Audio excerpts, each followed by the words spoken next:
Baiklah, Assalamualaikum warahmatullahi wabarakatuh Nanda semuanya. Bagaimana kabarnya hari ini? Apakah baik-baik aja?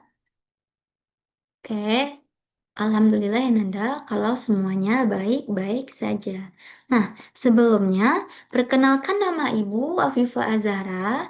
Pada pertemuan kali ini dan 3 pertemuan selanjutnya, kita akan mempelajari materi terkait asam basa, yang dimana capaian pembelajaran yang harus Ananda capai adalah peserta didik mampu menjelaskan dan menentukan korelasi antara pH larutan asam dan basa, menerapkan operasi matematika dalam perhitungan kimia, serta penerapan asam basa dalam kehidupan sehari-hari.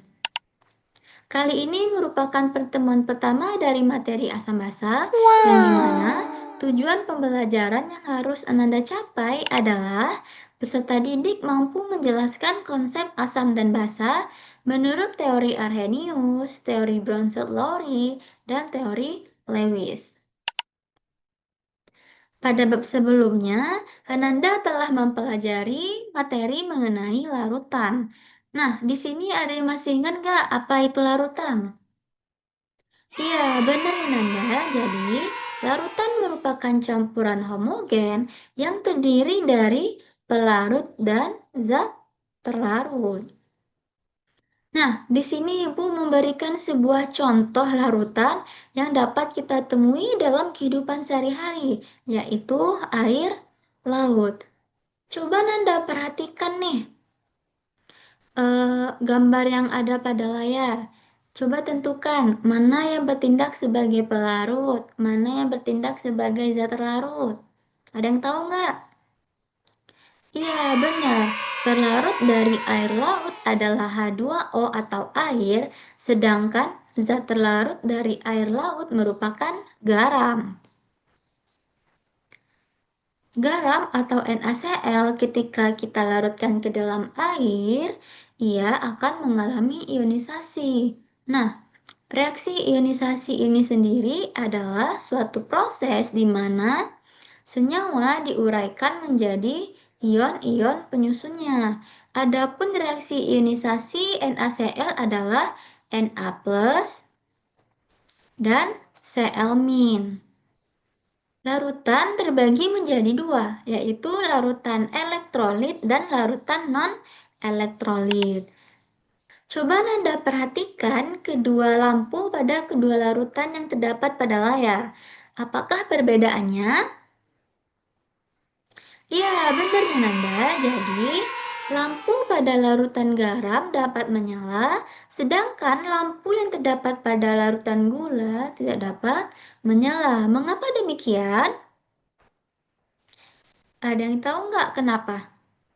Ya, benar ya Nanda, karena larutan garam merupakan larutan elektrolit, sedangkan larutan gula merupakan larutan non-elektrolit. Nah, larutan elektrolit ini sendiri merupakan larutan yang dapat mengantarkan arus listrik. Nah, pada penjelasan slide sebelumnya, bahwa ketika garam ini dilarutkan ke dalam air, ia akan mengalami ionisasi, yaitu membentuk Na+ dan Cl-.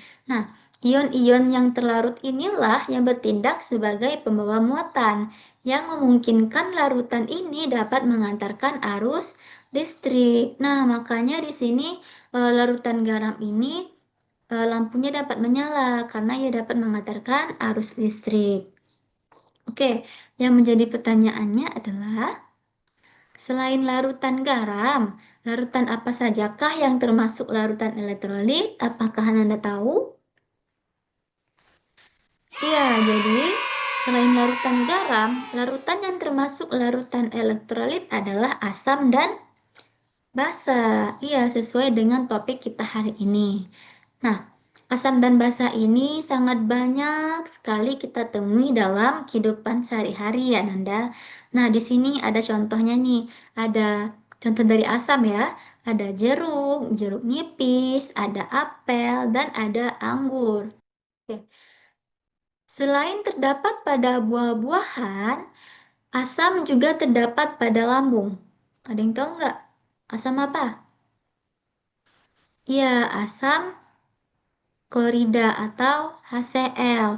Nah, yang berguna untuk membunuh kuman yang masuk ke dalam tubuh kita. Sedangkan basa lebih jarang ditemukan dalam makanan daripada asam, namun sering dijumpai pada beberapa larutan pembersih rumah tangga ya Nanda, seperti amonia yang bersifat basa dan memiliki sensasi licin. Secara molekuler, asam dan basa memiliki sifat yang sangat berbeda satu sama lain.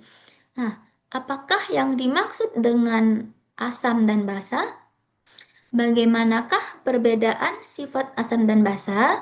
Nah, untuk dapat menjawab pertanyaan tersebut, lakukanlah tahapan berikutnya, yaitu Ananda harus menjawab pertanyaan kunci yang telah terdapat pada aplikasi Discord. Selanjutnya, kita akan melakukan pembelajaran secara tatap muka. Baiklah, Ibu akhiri. Wassalamualaikum warahmatullahi wabarakatuh, Nanda semuanya.